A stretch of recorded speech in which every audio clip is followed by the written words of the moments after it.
You know what, guys? I was dropping by the video studio on the way here and I was like, what is that gorgeous set design? They were filming something for .gsn. And I just thought today, thankfully, we're doing podcast, not video, because this hair.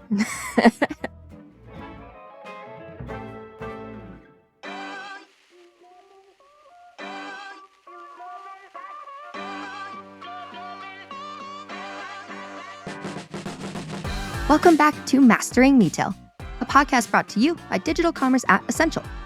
You've made it to our last episode of this season, but not the last episode of this series because we have seasons on Walmart and Instacart too that you should check out. For this episode, we will be talking about retail data and research. We'll create our own funnel of information for this episode, dissecting how to understand the research that is out there for the entire e-commerce industry, the research that's out there specifically on Amazon, and how to use market data to understand your own brand's position in the landscape.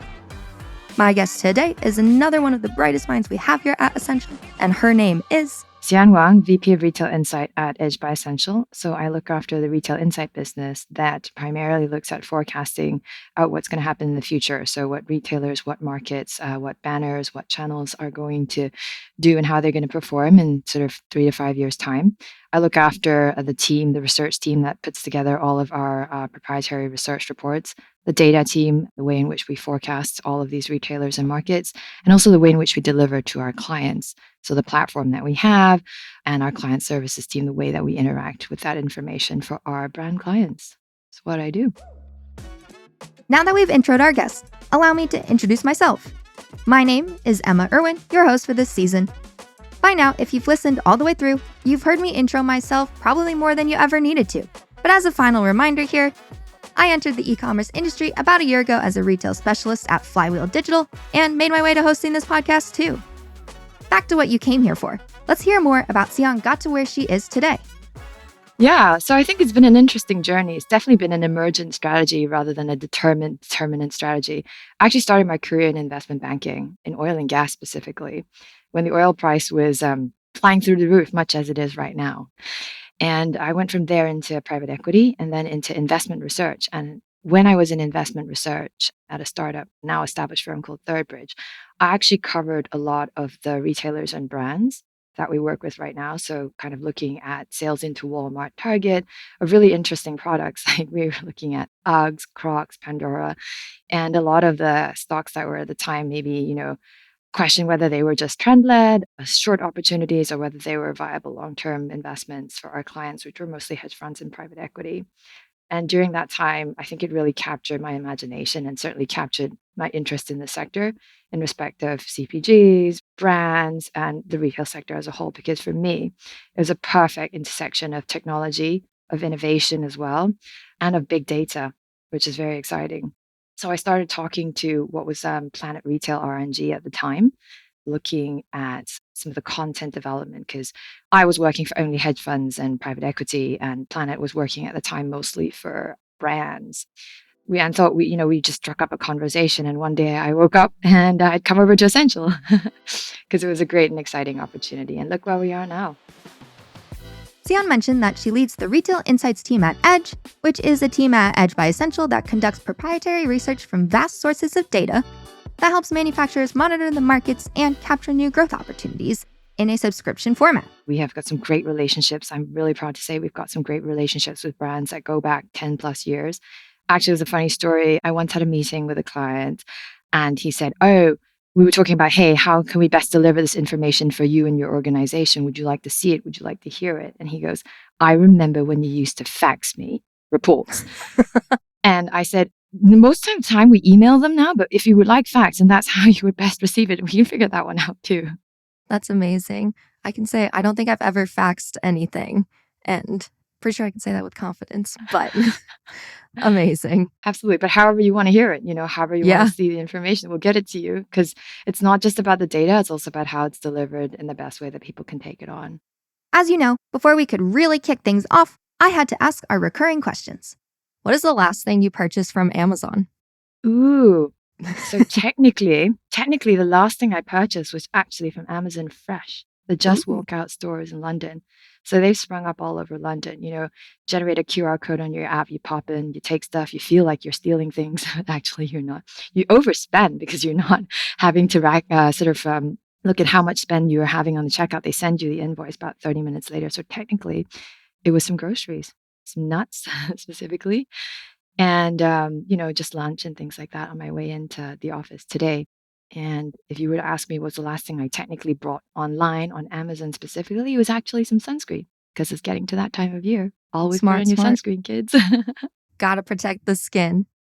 And then I have one more question for you. I'm going to ask it now, but we'll circle back to it at the end of the podcast. So don't need an answer or anything right here, but putting it on your brain. And so something that's just been on a digital wish list of yours, i.e., it lives just in like a cart on a tab in your app that you never actually purchase. And when we come back to it, I'll ask why as well. But putting that on your brain, if that sounds good. Yeah, that sounds good. I can tell you what it is already now, by the way. I have Shh, shh, way shh. nope, nope. All right. Nope, Okay, nope, no, no, no. holding it. We've No got to, spoilers. No no spoilers. spoilers. With that covered, let's get into the meat of this episode. We're going to start by thinking about the entire e-commerce industry as a whole. So I asked Sion about what kind of data and research is out there and why it's important. Obviously, playing with the data that we have in retail insights absolutely key, we think, to figure out what the broader context. So if you go to just look at Amazon specifically, which we will do, and I'm looking forward to that when we have our conversation later today, you need to understand the role it has and how it fits into the wider ecosystem or the worlds that we live in generally. And so with that in mind, it's always important to start with the top down, so to speak, we think. So first of all, what markets, what channels, what retailers, and what product categories, how are they growing? What are the opportunities there before drilling down into, okay, so who do I partner with specifically? Because if you look at performance of a retailer, let's say in one country, the retailer might be outgrowing the rate of e-commerce or retail growth in that country and so outperforming. Or it might just be growing because GDP growth in that country has been exponential. And you want to know exactly why and how to understand what the opportunity is and how much you should invest into it. So context. It's I think when you use the word ecosystem, when you think about it, sort of biology origins, it's really not just true within a retailer platform itself, but a more encompassing view of the world because everything is interconnected. You can't understand retailer or channel performance without also having some understanding of the macroeconomic performance of a country and what are the drivers of change that might be affecting, the economy, the society in that country, as well as the economics and the industry that we work in that country, all interlinked basically. So yeah, I think that's what we do really well, and we look at sort of the markets and channels and forecast out their performance in 5 years' time. And it's with stuff like this that really helps, I guess, set the scene, right? So how would you understand or know that digital commerce is going to account for 39-40% of total retail in sort of next 5 years' time? How would you understand that over half of the growth in overall retail sales is going to come from digital commerce? How would you compare digital commerce to the rate of store-based retail sales growth? We see that digital commerce is growing at 3 times the rate of store-based retail. How would you understand the size of the price so that you can build your investment cases working back from there? It's only when you know that $2.4 trillion of additional retail sales will occur online in the next 4 or 5 years that you can work back from there. And you could say, okay, if that is the total size of the price, how much of that am I going to capture as a brand? And how am I going to do this? Prior to this recording, I had asked Sion to send me 3 common mistakes that manufacturers and/or brands make when it comes to understanding data and research in the retail industry. And the first mistake that she gave me, which he has already alluded to, is not staying on top of fast emerging opportunities or channels and underestimating how quickly things can change or accelerate. Let's listen to Sion continue to talk about this point and how to avoid it. What I've seen a lot of change happen in the last sort of 4, 5 to 10 years is that I think people used to think that strategy and go-to-market planning could be a one and done thing. You set your strategy for a year or 3 years. But as you know, from the last couple of years, especially with COVID, the speed at which you need to be agile and constantly reevaluate your go-to-market and constantly reevaluate the markets and platforms you're working with has just accelerated quite significantly. If you just set a strategy plan for 1 year and don't revisit it again multiple times during the year, chances are things will have completely changed and you'll have missed out a fantastic opportunity. So, we obviously want to avoid missing opportunities that come out the gate pretty quickly, but I wanted to know more about how. As for how to do it, Well, that's one of the things we're really focused on, actually, in terms of our research and our data. We expect digital commerce to disaggregate into more and more subchannels and go the same way that store-based retail has over the last 50 to 100 years. So if you think about store-based retail, you've got your hypermarkets, you've got your supermarkets, you've got your club, you've got your convenience, and then you have e-commerce, previously thought of as a single channel. Not so much anymore, because even that is then disaggregating into pure play, into omni-channel, into D2C, into social commerce and EB2B. And then, even if the landscape is going to be dominated by those pure play and omni-channel guys like Amazon and Walmart, when you double click into that, you got to understand 1P versus 3P growth. And where we're seeing a lot of the growth come from, those biggest players, is the marketplaces. So let's say you really are on top of these fast emerging opportunities and channels, and say you like actually put a bunch of investment into it. What if those kind of fast emerging trends is not exactly the word I'm looking for, but I'm going to use it for the context of the question. What if those like go bust, like something like the metaverse? What if you invest all of this money into experimentation in the metaverse, and then let's say a year down the road, the metaverse really isn't a thing anymore? Yeah, look, it's risk reward. I don't expect in the first instance that you put hundreds of millions of dollars, but test and learn. Whether you take budget from somewhere else or are willing to make a case for it, test and learn. Start small first, or maybe look at best practices across what other brands are already doing, or maybe a little bit more advanced than you in the metaverse, for example, or perhaps not in your category at all. Again, going back to that, learn from other categories who aren't necessarily your immediate competitors, and see how you go, because that way you'll know you get a head start across your very own competitors as to what's working, how it might work and not. And don't be afraid to fail fast, because the amounts that we're talking about here are not going to be something that cause major issues in profitability for your company. Whereas if you don't do that, you might miss out quite significantly in terms of the opportunity by being, 5, 10 years behind. As we've learned, Retail Insight by Edge is continuously forecasting the future of our industry.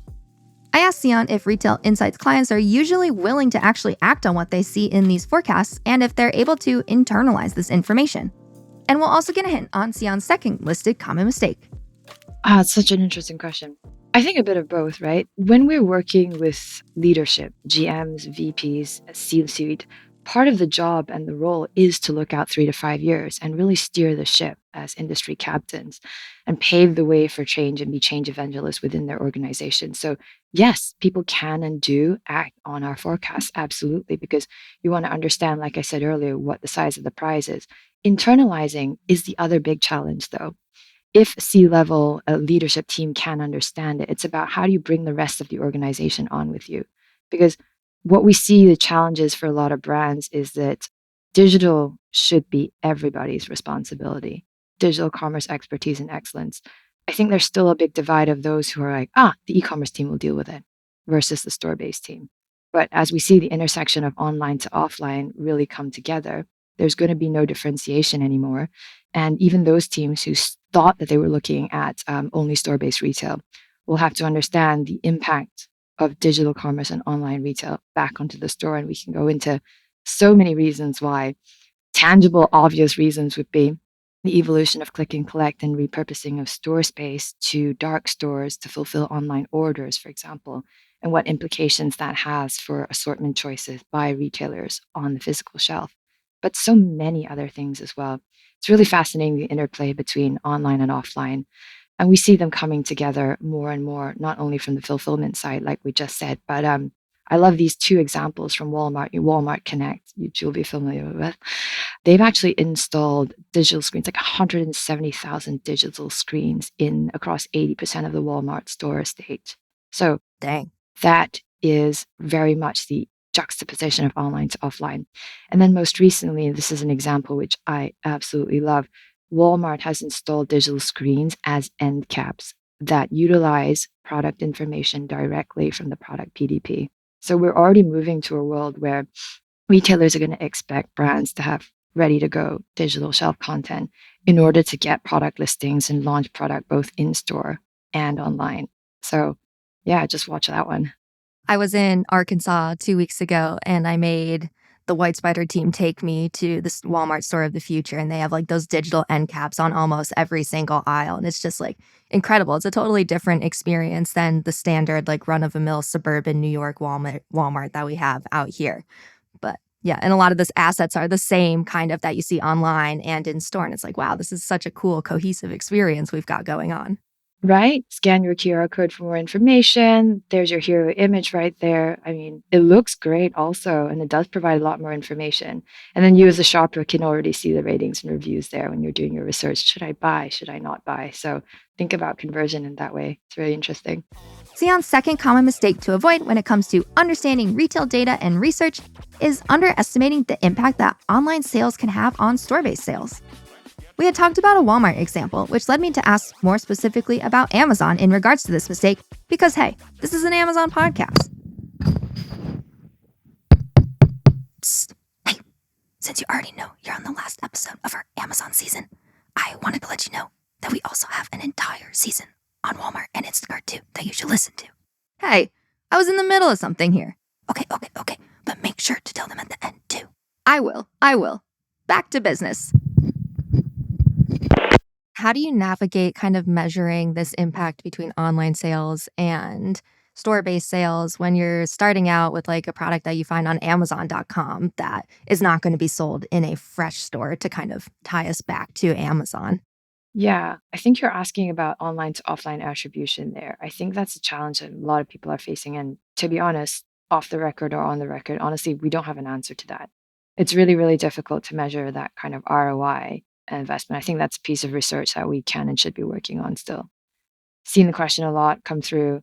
Don't think we don't think we have a full answer, but I think the answer could very much start with data and at least making sure that you have the right measurement online as you do offline to begin with, just so you can start to benchmark and measure yourself versus kind of competitors before getting into the okay, so this was the impact that my online business has had on store-based retail or vice versa at full attribution circle. But we're getting there. I think we're getting there because what players and platforms like Amazon and Alibaba are trying to do is trying to get a 360-degree view of the shopper, right?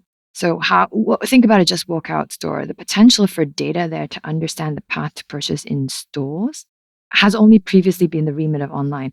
Online, you can kind of really understand the path to purchase for a shopper. You can see where they're clicking, whether you're on first page or not. You can see the add to carts, you can see the conversion. You couldn't see this in physical retail before, except just walk out technology does allow you a bit of that. So maybe there'll be a place where actually where the transaction takes place doesn't even matter. If you think about the integration of online to offline, if there was a situation where, say, just walkout stores had also electronic shelf edge labeling that reflected the price of what the products were being sold at online, given that Amazon is algorithm-based commerce and is a price follower and prices dynamically to market. And then you would have a 360-degree of if the shopper chose to buy there and then for immediate consumption and convenience, or if they chose to buy online. And then does it actually really matter anymore? Okay, so we've covered Xion's first two mistakes, which again were 1, not staying on top of fast emerging channels and opportunities, and 2, underestimating the impact of online sales on store-based sales. Xion's third common mistake that can be made when it comes to understanding and acting on retail data and research is not going into enough detail on individual platforms at both a strategic and tactical level. You have to understand the broader strategy of platforms like Amazon, along with getting the basics right. So let's say you're a manufacturer who has narrowed down which markets and channels to be in, and Amazon is your focus. Xion will help us understand Amazon's positioning a little bit more. I think, if we follow the go-to-market waterfall and we pick what markets we want to be in, et cetera, we pick the retailer partner of choice. We've been talking about Amazon quite a bit today. So let me maybe kick off by putting Amazon, as I want to do, in a bit of context, right? So Amazon is obviously a key marketplace, growing fastest actually of the 5 global retailers that we predict to be top retailers in 2027, even faster than Alibaba, actually, to make an international comparison there. We expect that by 2027, Amazon will become market leader in its top 3 markets. So that would be US, Germany, and UK. So it'll knock Walmart off the top spot. It'll knock Tesco off the top spot, for example. And Amazon is also a majority third-party platform. So 3P represents 62% of total e-commerce sales in 2022, and it continues to dominate Amazon's retail sales. We expect that it's going to represent 61% of total e-com sales in 2022 and grow faster than 1P sales, most importantly, between now and 2027. I asked Sion for any specific watchouts here, and she'll again call out the importance of understanding the different platforms out there. If we're talking Amazon specifically, brands who maybe don't understand third-party sellers and the role that they have to play and how third-party sellers could potentially be a commercial opportunity, but understanding what value proposition the 3P operators have versus your own is an interesting. I would say it's interesting. It's more like a watch out for brands, really. Awareness and understanding of how much of their sales they might be losing to third-party sellers, or maybe the opportunity of working with legitimate and authorized third-party sellers being an actual commercial opportunity. But I think what we're seeing or not seeing enough of is to understand the role of 3P in your category, who are the top players and why, and having visibility about them. So this is interesting for me because I think if you're just operating in a fairly siloed way and looking only at your own sales, you really wouldn't understand why. And then potentially the other thing on a well, not so much category basis necessarily is profitability. So we believe that the best way to win in digital commerce is to have a strategic and tactical understanding of individual platforms. So if you can look at Amazon's view of how profitable you are as a brand, then you'll understand what you bring to them or not and what you might have to fix. And this will help you. This will help you in your joint business planning and your negotiations and things like that. We heard Sion mention that brands need to have both a strategic and tactical level of understanding on the different platforms out there. And missing this mark, again, is that third common mistake that Sion gave me when it comes to understanding the data and research out there and how to use it to win on Amazon. You need to understand both the overall strategy and goals of Amazon and figure out how to fit into those. And you need to master the basics of the platform, which is a good thing that you're listening to this podcast. I mean, one size doesn't fit all. KPIs for every marketplace on those different aspects we were talking about. So ratings and reviews, for example, or content compliance vary significantly from an Amazon versus an Alibaba. So just double check. On your category, it may be sufficient to get 100 reviews and a 4.5-star rating. But then you might check on JD and Alibaba and realize that actually there you require 100,000 reviews because that's the average of what your category has. So just be aware. And then I think also with some of the omni-channel players who are moving from store-based retail to online, they have different requirements or different capabilities in terms of their content, in terms of their media services, and it'll all vary by platform. So whether you have 140 characters for your title, whether you have how many bullets, like how many images can you put on there, you even allowed video, etc. All platforms will have different capabilities. So it's a slightly different game for every single platform, and you need to go down to that level of detail because these are the levers that you can pull to help with your traffic and conversion online. And what you do on Amazon may not apply at all to what you could do on Ocado or Tesco. Completely different model. First party versus third party, for example. Phew. Okay. We've made it through Sion's most common mistakes that can be made when we're talking about understanding retail research. But, woo! We have received a lot of information. So how about a small dog break, aka a break where we talk about lovely dogs.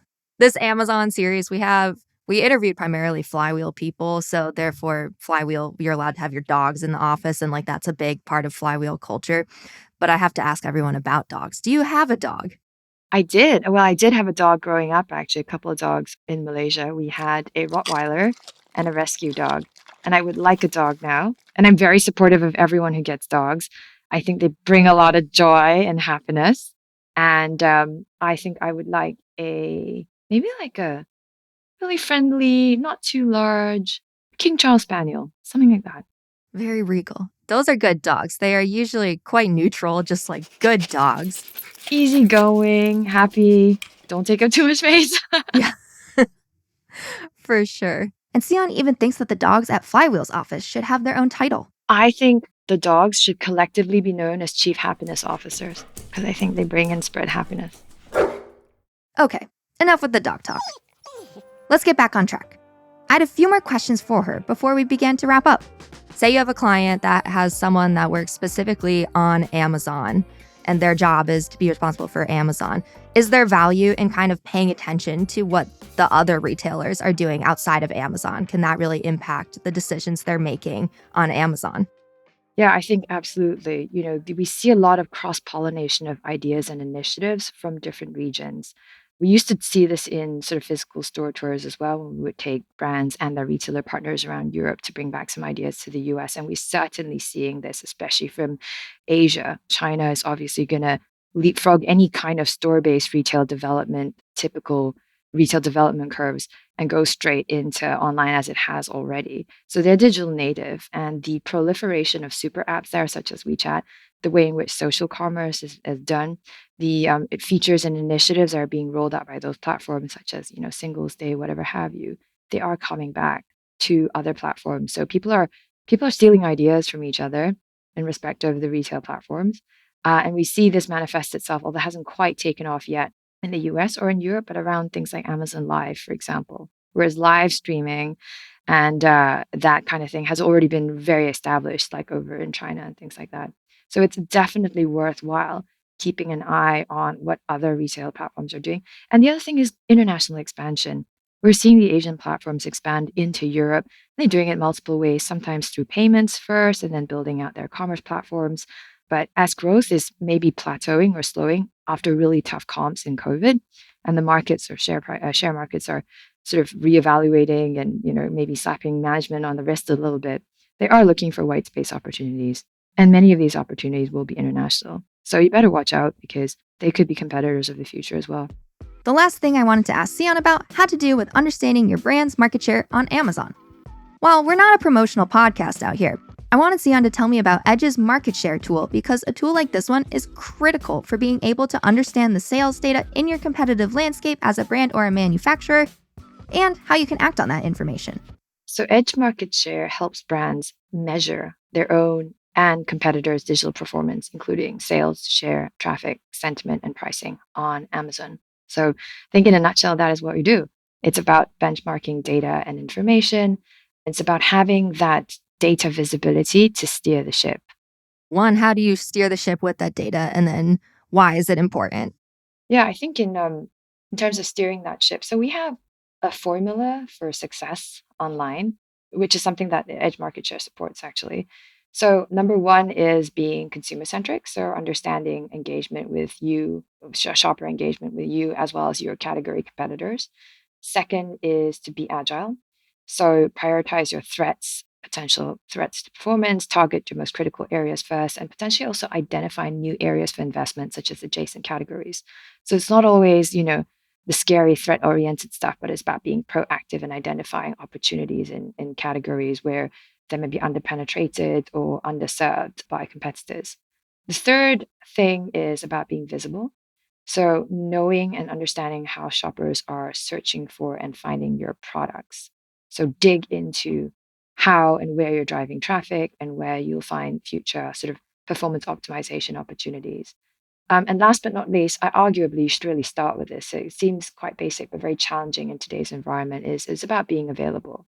So keep ahead of out of stocks and product availability as well, which is certainly a harder task that you can imagine, especially given the environment we've come out of, especially with logistics and shipping issues all over the world as well, and getting products out and disruption, a lot of disruption in the supply chain. And now, with all of that information, we can finish up this episode with our digital wishlist question. We're going to come back to our digital wishlist question. That one thing that you just won't actually purchase, it just lives infinitely in a cart somewhere online, and why? So I have a lot of books. Amazon, obviously, you'll forget. I had a lot of books that I added to cart, and it kind of sit there as a digital bookshelf or digital coffee table for me. And I probably won't ever buy the physical books I've added on there. I might add them to Kindle because it's just too convenient. I don't want to own assets and take up a lot of room in my London apartment. And also the other issue is that I can't read them fast enough. I add to cart way more than I can actually read and consume because there is so much information out there already. And this is probably one of the reasons I'll never hit buy on many of the books in my wish list. That makes sense. That is a good reasoning for not actually purchasing the books. But you have them there just so that it's a nice list of what you want to read. It's aspirational. It is absolutely aspirational. Maybe I just need the Cliff Notes version. Or we should have a book club. We should have a book club and we'll all collectively read different books and then feed it back to each other. Yeah, that's my kind of book club. With that covered, this wraps up our Amazon season of Mastering Retail. Now, I know you learned a few episodes back that no one can ever truly master retail, but you can sure try, and I hope that this podcast has left you with more knowledge than what you came in with and has inspired you to always be curious and willing to learn. E-commerce is an industry that never sleeps, and it takes a special type of person to thrive, but it's exciting, always innovating, and Essential Digital Commerce is truly your source of the best knowledge, research, and execution that's out there, so come work with us. It has been an honor to have been your host for this season, and you can follow me along on LinkedIn, or you can reach me at emma.irwin@essential.com. While I may be the one talking for this whole series, we can't forget our producer for this season, Klaus Cancel, and our sound designer, Ina Satenji, who bring this whole thing together. Psst, hey, I'm back. Aren't you forgetting something? Ah. Are you interested in learning how to win on Walmart or Instacart? Well, check out our other seasons of Mastering Retail. See you next time.